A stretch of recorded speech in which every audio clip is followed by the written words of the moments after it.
is not a new idea. It's been around since the 1890s. The Statue of Liberty is a great example in New York. So it's not a new idea, but it's an idea whose time has come.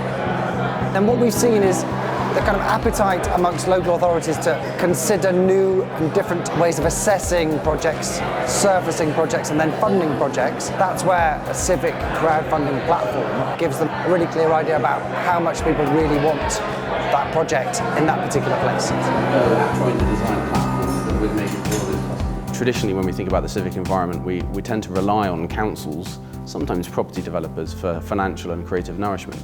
Actually, the civic environment has many more stakeholders, people and businesses and grant funders and philanthropists. And what Civic crowdfunding does is it says, actually, let's just have a model where it's really easy for everybody who wants to make places better to contribute to those ideas that do. And I decided to start Space Hive 5 years ago. And we've been co-designing it with people, with companies, with councils since.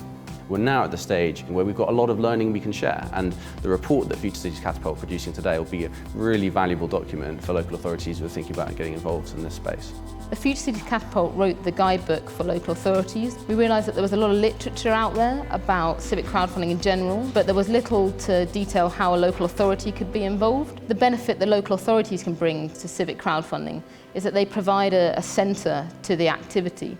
It is able to unite the projects and therefore have a greater cumulative impact. What's really exciting is the relationship with local authorities. Cities can benefit from adopting civic crowdfunding in, I think, a number of unexpected ways. A lot of people think immediately of the money, and obviously that's a benefit, but really it's about creating relationships with different groups of citizens.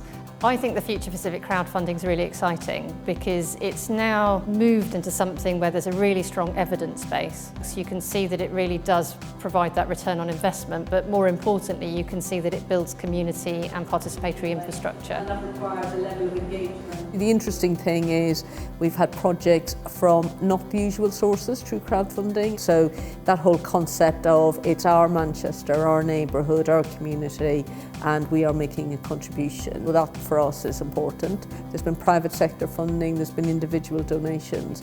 So you've got a mix of funding that is supporting a project. And crowdfunding is self-selective, isn't it? So the projects that have support get through it. We don't have to make that decision. So what I think civic crowdfunding could play in the future of cities is just to become the normal way that people put forward ideas that improve streets and parks and community buildings, and then attracting the support they need from a mixture of other people all coming together to make those ideas happen.